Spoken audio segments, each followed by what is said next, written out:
अफ्तारी में कौन-कौन सी ग़िज़ाएँ ऐड करनी चाहिए जो आजकल हमारे माशरे में ऐड नहीं की जाती? ऑयली चीज़ें हम खा रहे होते हैं, समोसे, पकोड़े, जलेबियाँ भी चल रही होती हैं या जो भी आपके आम इधर से जब शॉप से मिल रहा होता है, हम लोग उठा के ले आते हैं और हम खाना शुरू मेडिकली करते देखें, अगर मेडिकली अगर आप देखें तो मेडिकल पॉइंट ऑफ व्यू हैं। से हम कहते हैं जी कि पानी ज़्यादा पिएं। हुँ, आप अगर आपको कोई बीमारी हुँ, नहीं है, मना नहीं है, तो फ्रूट आप ज़्यादा खाएं, सही। सैलड ज़्यादा खाएं और फाइबर और प्रोटीन ज़्यादा इस्तेमाल करें। हुँ, तो ये आपके लिए ज़्यादा फ़ायदेमंद है। और ये जो बाकी ऑयली चीज़ें हैं, ऑयली फ़ास्ट चीज़ें फूड जो है। है ना, मेडिकली हम कहते हैं कि इनके वैसे भी नुकसानात होते हैं। तो ऑयली चीज़ अगर आपने करनी भी है तो वो बहुत थोड़ी मिकदार में, ओके। ज़्यादा मिकदार प्रोटीन होनी चाहिए। हुँ, कार्बोहाइड्रेट आजकल को जो नया दौर आ रहा है, हुँ, इसमें कार्बोहाइड्रेट को देखा गया है कि ये बहुत सी बीमारियों में नुकसान करता है। सही। तो कार्बोहाइड्रेट जैसे कि रोटी। रोटी हो गई, चावल हो गए हुँ, और जिसको हम आम अपनी ज़ुबान में मरीज़ों को समझाते हैं, चीनी, चपाती, चावल और आलू। सही, तो सही। ये चीज़ें जो है ना, हम मरीज़ को कहते हैं कि भई हुँ, या तो खाएँ ना। अगर आप शुगर के मरीज़ को तो हम बिल्कुल मना कर हुँ, देते हैं। तो जो दूसरा मरीज़ है उसको हम कहते हैं कि अगर आपने खानी ही है तो थोड़ी मिकदार में, हुँ। और एक वही ब आम इंसान है, वो अफ्तारी करने लगा है, हुँ। उसको भी इन चीज़ों से दूर रहना चाहिए? बिल्कुल अगर बंद नहीं करना, ना बंद करे, लेकिन ये है कि फिर मिकदार थोड़ी कर ले। सही, कि इतना ना खाएँ हाँ कि जी, आपके लिए नुकसानदेह हो। हाँ जी। सहरी अफ्तारी में शरबत मुख्तलिफ़ किस्म के लाल, नीले, पीले आर्टिफ़िशियल एसेंस वाले शरबत बड़े यूज़ किए जाते हैं हमारे घरों में। आप उनको कैसे देखते हैं मेडिकल पॉइंट ऑफ व्यू से? मेडिकली हम कहते हैं कि कुदरती चीज़ें आप इस्तेमाल करें। सही।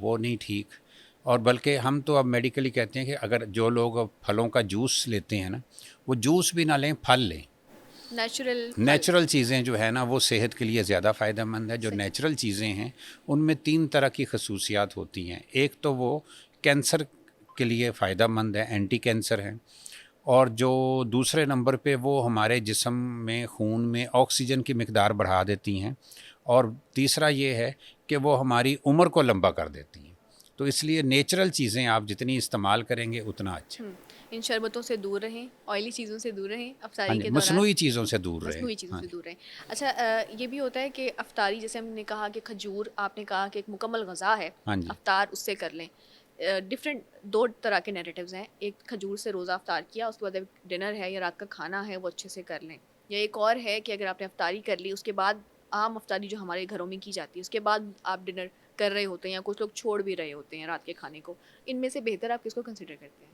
देखें जी, बात तो वही आ जाती है कि आपने सादगी को अपनाना है। अगर हुँ, आपने फुल लेविश किस्म का डिनर बाद में कर लिया तो आपने तो फिर वो सादगी तो ना आई। नहीं।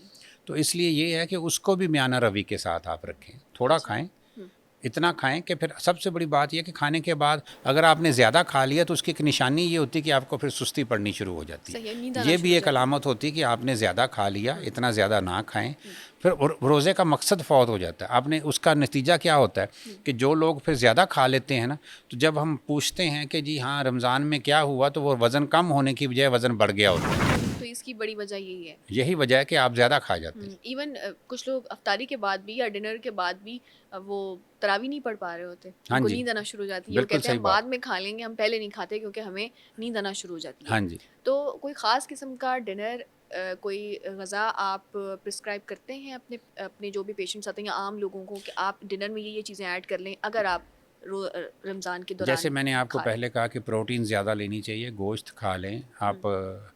कोई ऐसी चीज़ किसी भी शक्ल में गोश्त आप ले लें, हुँ, वो चूँकि प्रोटीन है वो सुस्ती नहीं पैदा करता। सही। लेकिन अगर आप ऑयल ज़्यादा लेंगे या हुँ, अगर आप कार्बोहाइड्रेट ज़्यादा लेंगे हुँ, तो वो ऑटोमेटिकली वो सुस्ती पैदा करेंगे। सही। फाइबर लेंगे, हुँ, वो बड़ा फ़ायदेमंद है। और चूँकि हमने रमज़ान में ग़ज़ा थोड़ी-सी कम लेनी होती हुँ। है, हमें फ़ाइबर ज़रूर लेना चाहिए ताकि फाइबर में कब्ज़ ना हो। क्या-क्या चीज़ें आ जाती हैं? फ़ाइबर में ये देखें, जितने भी छिलके वाले फल हैं, सही। वो छिलके समेत, जैसे सेब है, छिलके समेत खाएँगे आपको फ़ायदा होगा। हुँ, ये जो अमरूद है वो फ़ायदा करता है। सही। इसी तरह आप सलाद में देखें कि खीरा जो है छिलके समेत हुँ, लें, ये बहुत ही फ़ायदा करता है। सही। तो ये ऐसी चीज़ें आप लें, आपको फ़ाइबर वो जो है आपका नेचुरली पूरा होगा। हुँ, आपको फिर बेशक अगर आप इस तरह लेते हैं, हुँ, फ्रूट और सैलड ज़्यादा लेते हुँ। हैं, तो फिर आपको ये जो है इसबगोल का छिलका, तुख मलंगा, ऐसी चीज़ें आपको लेने की ज़रूरत नहीं रहेगी। सही, सही। ये चीज़ें लेंगे, आपकी रमज़ान से पहले और रमज़ान के बाद सेहत में बहुत नुमायाँ फ़र्क होगा।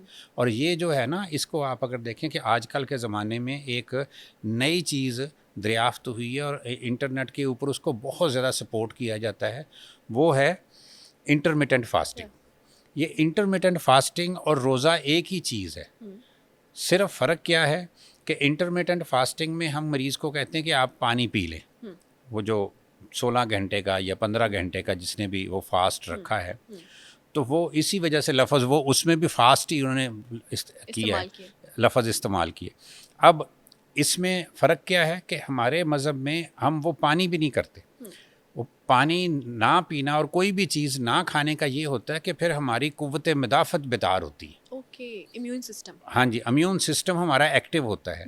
वो एक्टिव जब होता है तो वो हमारे जिस्म को हर तरह की बीमारी के लिए पावरफुल करता है। सही। तो रोज़े में जो हमारा एक इस्लामी कल्चर है रमज़ान का, रोज़े का, वो बेहतर है वो बेहतर है। क़ुव्वत मुदाफ़ियत, इम्यून हाँ जी, सिस्टम बढ़ाने के लिए। हाँ, इंटरमिटेंट फास्टिंग से ये बेहतर है।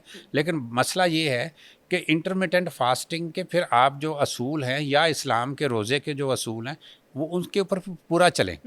ये नहीं करना चाहिए कि जैसे ही आपने रोज़ा खोला आप वो सारी कमियां दूर करके तो उससे भी ज़्यादा सरप्लस कर लेते हैं, वो गलत है। फिर तो अब सेहत किसी भी तरीके से बेहतर नहीं हो सकती। हाँ जी, बिल्कुल नहीं बेहतर हो सकती। पानी की कमी को पूरा करने के लिए या डिहाइड्रेशन को दूर करने के लिए सहरी में दही खाने का अक्सर लोग कह रहे होते हैं। हाँ जी, तो ये बेहतर है? जी बहुत बेहतर है। ऐसी चीज़ें आपके लिए फ़ायदेमंद होंगी। आप पानी भी ज़्यादा पी सकते हैं, स्कंजबिन ज़्यादा पी लें, दूध की नमकीन जो है लस्सी वो पी सकते हैं। अगर आप देख लें मौसम के लिहाज से उसको देखना पड़ता है कि अगर ठंड है तो फिर आप लस्सी ना पिएं, लेकिन वरना ये है कि नमकीन लस्सी बहुत से ऐसे लोगों को, अगर किसी को ब्लड प्रेशर की शिकायत नहीं है तो वो बड़ा स्टेबल करती है, स्कंजबिन बड़ा स्टेबल करती है, तो बड़ी और फ़ायदा। दही हम दही डिस्कस कर बड़ी रहे थे कि फ़ायदेमंद चीज़। दही के तो और बहुत से फ़ायदे हैं। दही तो आपका जो है पूरा ग़िज़ा का जो निज़ाम है, हमारा गैस्ट्रो इंटेस्टाइनल सिस्टम, उसके लिए बड़ी पावरफुल चीज़ है। एक बहुत बड़ा प्रोटेक्टिव मैकेनिज़्म है।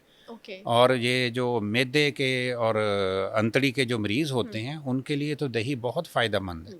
ये तो रमज़ान के अलावा भी हमें अपनी ग़िज़ा में रूटीन में लेनी इस्तेमाल चाहिए। करनी चाहिए। जो आम दही घर में बनता है या जो बाज़ार से मिलता है, इसमें क्या फ़र्क है? या दही की जो टाइप्स होती हैं उसमें से कौन सा दही बेहतरीन हमारे लिए दही हो की सकता है? 3 टाइप्स हैं जी। एक दही है जिसको हम कर्ड कहते हैं, जो हमारे घर में मिलता है या जो बाज़ार में जो दही बेचने वाले जो होते हैं वो देते हैं।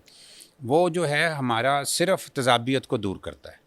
एक इंटरनेशनल कंपनी का जो बाहर से आ रहा है, वो जिसको योगर्ट कहा जाता है, वो ना सिर्फ ये है कि तेज़ाबियत को दूर करता है, बल्कि वो ऊपर वाला हिस्सा जो मैदे का हिस्सा है यहाँ तक वो प्रोबायोटिक्स भी देता है। प्रोबायोटिक्स वो है जो हमें मुख्तलिफ़ बीमारियों से हमें एक प्रोटेक्शन भी देता है, इन्फेक्शन से भी देता है। तो लेकिन एक तीसरी किस्म है जिसको हम कहते हैं ग्रीक योगर्ट। ये ग्रीक योगर्ट यूनान के एक बहुत मशहूर अक्लमंद आदमी थे और फ़िलासफ़र थे, सुकरात, उनकी इजाद है। अब यूनान में तो ये बहुत पॉपुलर है, पाकिस्तान में इतना रवाज नहीं है। बड़े बड़े स्टोरों पे अभी ग्रीक योगर्ट अवेलेबल है, लेकिन बाहर में अगर आप यूरोप, अमेरिका, बरतानिया और कनाडा, ऑस्ट्रेलिया, इन मुल्कों में देखें तो वहाँ उन्होंने योगर्ट को और कर्ड को ख़त्म कर दिया। वो सिर्फ़ ग्रीक योगर्ट दे रहे हैं, क्योंकि ग्रीक योगर्ट के 3 किस्म के फ़ायदे हैं। एक वो तेज़ाबियत को ठीक करता है, दूसरा वो जो प्रोबायोटिक्स पैदा करता है वो सिर्फ मैदे की हद तक नहीं बल्कि वो अंतड़ी और पूरे जो निज़ाम हज़म है ना, पूरे के पूरे में वो प्रोबायोटिक्स पैदा करता है। तीसरा ये है कि वो जो हमारी इंटरनल लाइनिंग है, मुंह से लेकर अंदरूनी मैदे की अंदरूनी लाइनिंग और अंतड़ी की अंदरूनी, उन सब को वो ना सिर्फ प्रोटेक्ट करता है बल्कि उसको स्ट्रॉन्ग भी करता है।